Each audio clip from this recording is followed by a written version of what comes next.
G'day folks, Scott here. Today I'm reviewing Terrifier.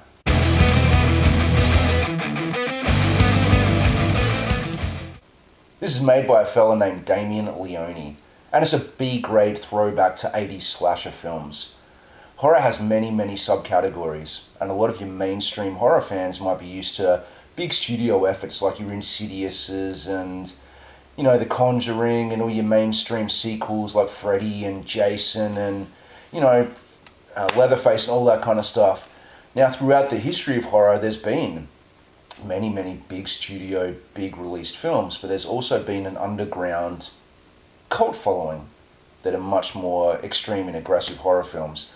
In the 80s, one of the biggest companies doing that was Troma, who were doing, your Class of Nukem Highs and Igor and the Lunatics and Toxic Avenger and all those kind of films. And there was also your sort of B-grade slasher movies apart from Freddy and Jason and Michael Myers, films like Madman and The Burning.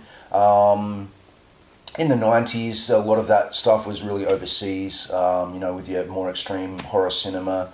And later, there's been a bit of a throwback to that. There's been a few American movies like Gutter Balls, Hobo with a Shotgun, things like that are more your off the beaten path kind of, not studio horror. Terrifier falls into that category. This is about a clown named Art the Clown, and it's set on Halloween, and he basically terrorizes 3 chicks throughout the course of the movie. It's very standard slasher fare. You're not watching this for great acting or great writing.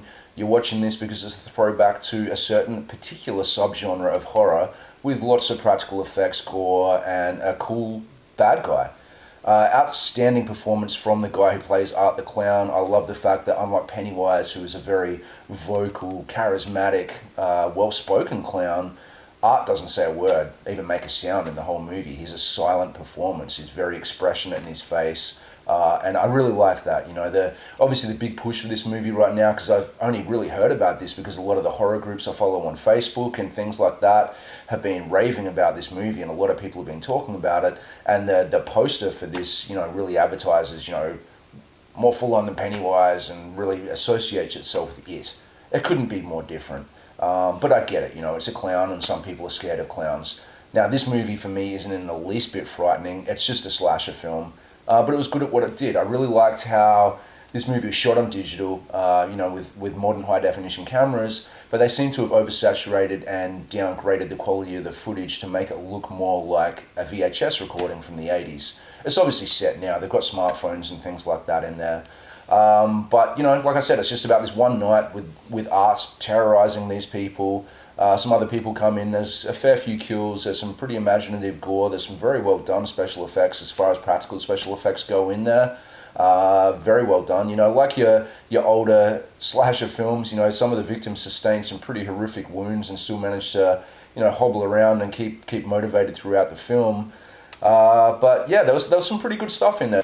There was one scene in particular that was pretty full on that I won't ruin. There was one major gore kill, and then there was one more like borderline disturbing kind of sequence in there where he was using parts of another victim to torment a different victim, and that was pretty well done.